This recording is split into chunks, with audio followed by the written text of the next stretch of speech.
Hello everyone, आप सभी का हमारे यूट्यूब चैनल आरडी ब्रून में मैं रोशनी गौतम स्वागत करती हूँ।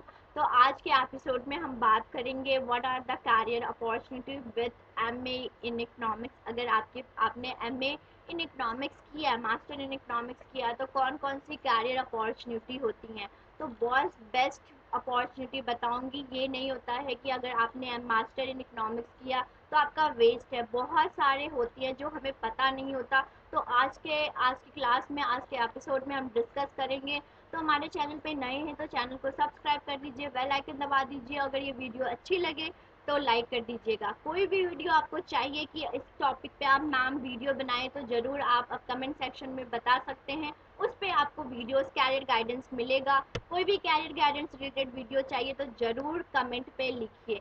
तो आज अगर आपने मास्टर डिग्री किया, आपके पास मास्टर डिग्री है और आप सोच रहे हैं कि आपको क्या करना है, तो I am here to tell you क्या क्या क्या कैरियर अपॉर्चुनिटीज़ हो जाती हैं। चलिए स्टार्ट करें।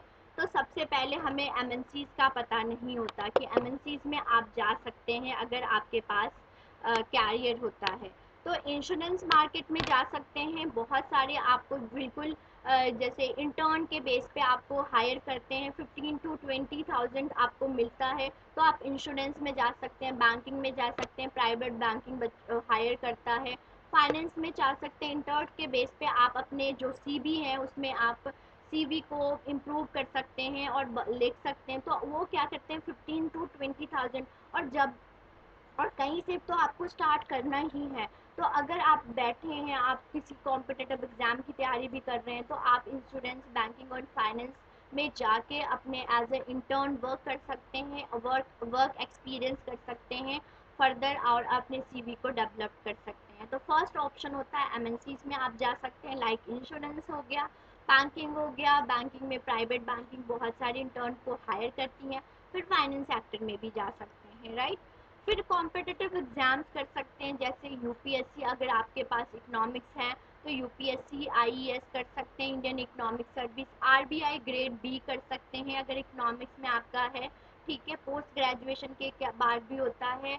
और अगर आपके पास ग्रेजुएशन है, मतलब अभी तो हम पोस्ट ग्रेजुएशन की बात करते हैं, तो ग्रेड बी बहुत सारे ऑप्शंस है। और इकोनॉमिक्स आपकी स्ट्रांग है तो इसमें आप जा सकते हैं। अच्छा खासा आप मैनेजर, असिस्टेंट मैनेजर से होके आप जनरल मैनेजर बहुत अच्छे अच्छे प्लेस पे पहुंच सकते हैं। सेबी में जा सकते हैं, एलआईसी में जा सकते हैं। इसके कॉम्पिटिटिव एग्जाम्स होता है और बहुत अच्छा होता है। जब अगर आपके पास इकोनॉमिक्स, आपने मास्टर इन इकोनॉमिक्स किया है, तो आप इन सब चीज़ें में कॉम्पिटिटिव एग्जाम्स कर सकते हैं और जा सकते हैं। मास्टर इन इकोनॉमिक्स किया है तो आप टीचिंग जॉब कर सकते हैं, लेकिन टीचिंग जॉब में हमें पता नहीं होता कि कौन कौन से कर सकते हैं। अगर आपने मास्टर कर लिया तो आप बीएड करिए। ठीक है, बीएड करिए।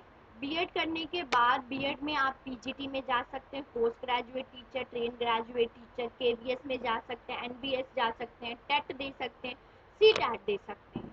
मतलब कि अगर आपको लगता है कि आपने आगे फर्दर पीएचडी नहीं करना इकोनॉमिक्स में, आपके इतनी अच्छी स्ट्रॉन्ग नहीं है इकोनॉमिक्स, तो आप बीएड जा सकते हैं, बीएड कर सकते हैं।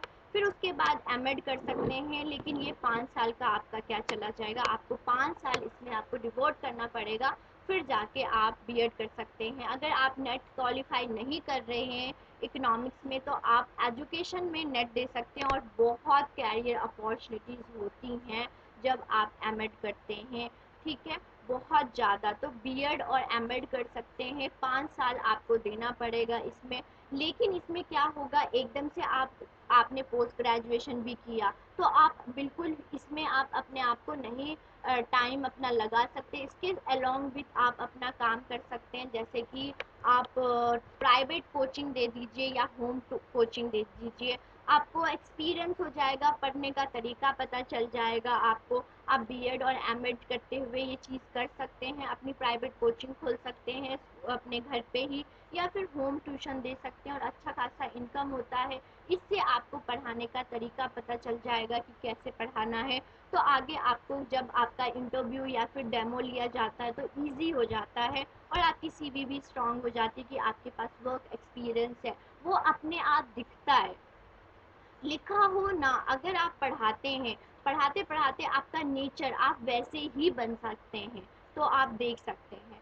तो एक्सपीरियंस होता है, आपकी नॉलेज इंक्रीज होता है, बहुत कुछ आपको पढ़ाने का तरीका, आप किस किस वे से स्टूडेंट को समझा सकते हैं, वो आपको बहुत बेनिफिट करेगा। जब आप एक्चुअल में किसी कॉलेज और टीचिंग में जाते हैं तो आपको प्रॉब्लम नहीं होगी। फिर आ जाता है, आप दूसरे वे से अगर मास्टर इन इकोनॉमिक्स किया है तो आप नेट क्वालिफाई कीजिए, जेआरएफ क्वालिफाई कीजिए। नेट क्वालिफाई करने के बाद आप असिस्टेंट प्रोफेसर के लिए कॉलेज यूनिवर्सिटी में जा सकते हैं। फिर पीएचडी कर सकते हैं अगर आप जेआरएफ, लेकिन इसमें भी आपको 5 to 7 ईयर 6 मंथ आप तैयारी करते हैं तो नेट जेआरएफ हो जाता है। उसके बाद आप पीएचडी कर सकते हैं, पोस्ट जो डॉक्टरेट डिग्री होती है 5 to 7 ईयर में आपका कंप्लीट हो जाएगा और आप प्रोफेसर बन सकते हैं। पहले असिस्टेंट, फिर एसोसिएट, फिर प्रोफेसर। इसकी भी वीडियो मैं लेके आऊँगी। तो टीचिंग में ये सब फील्ड होता है अगर आपके पास मास्टर इन इकोनॉमिक्स है। फिर ये मैंने बता दिया, स्वयं कोर्स कर सकते हैं। अगर आपने मास्टर इन इकोनॉमिक्स किया है तो बहुत सारे कोर्सेज हैं वो आप कर सकते हैं, जिसमें डिप्लोमा है। और इसमें क्या होता है कि आपको सर्टिफिकेट भी मिलता है, तो आपके पास बहुत सारे डिप्लोमा सर्टिफिकेट होंगी जिससे आपको आगे फर्दर कभी भी इंटरव्यू देने जाते हैं तो उसमें भी होता है। तो आप बैठे हैं तो स्वयं में कोर्सेज, और मैंने भी बहुत पढ़ी, और बहुत अच्छे अच्छे प्रोफेसर होते हैं, बहुत हाई लेवल के प्रोफेसर थे और बहुत बहुत अच्छे से वो समझाते हैं। तो 1000 में आपको सर्टिफिकेट मिल जाता है। और ये जो कोर्सेज आते रहते हैं, माइक्रो इकोनॉमिक्स, इकोनॉमेट्रिक्स, अगर आपने मास्टर इन इकोनॉमिक्स किया, इकोनॉमेट्रिक्स आपको स्ट्रॉन्ग करनी है तो बहुत अच्छे अच्छे प्रोफेसर की वीडियोस हैं, वो जाके देख सकते हैं, सर्टिफिकेट लीजिए। और ये चीज़ पता है सबसे बेस्ट क्या आपको काम आएगी, आपकी एपीआई स्ट्रॉन्ग करने में। जब भी आप कॉलेज में जाते हैं, किसी गवर्नमेंट जॉब करते हैं तो आपकी एपीआई स्कोर देखा जाता है। एपीआई स्कोर में आपके जो भी आपने लिया एकेडमिक कुछ भी किया है तो उसमें आपका इंक्रीज होगा और बहुत बेनिफिट करता है। तो आप स्वयं कोर्सेज लीजिए, 1000 रुपीज़ की आपको देता है, आपको वो सर्टिफिकेट मिल जाएगा, जिसमें आपको सर्टिफिकेट तो होगा, आपकी एपीआई फर्दर फ्यूचर में काम आएगी। ठीक है। और इन सब चीज़ों से वर्क एक्सपीरियंस कर सकते हैं अपने आप को। अगर आप मास्टर इन इकोनॉमिक्स किया है, कोई कॉम्पिटिटिव एग्जाम कर रहे हैं तो आप इंटर्न बेस पे, जैसे कि मैंने बताया, इससे आपका वर्क एक्सपीरियंस इंक्रीज होगा।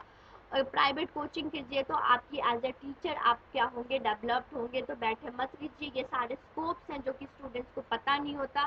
तो आई एम हेयर, अगर इसके ज़्यादा कुछ भी पूछना है तो आप कमेंट सेक्शन में पूछ सकते हैं। क्या कैसे कर सकते हैं, आपको इस चैनल पे सारी गाइडेंस मिलती हैं। तो अगर हमारे चैनल पे नए हैं तो चैनल को सब्सक्राइब कर दीजिएगा, बेल आइकन दबा दीजिए, ऐसे वीडियोस आती रहती हैं। Thank you, all the best. कोई भी प्रॉब्लम है तो कभी भी पूछ सकते हैं। Thank you.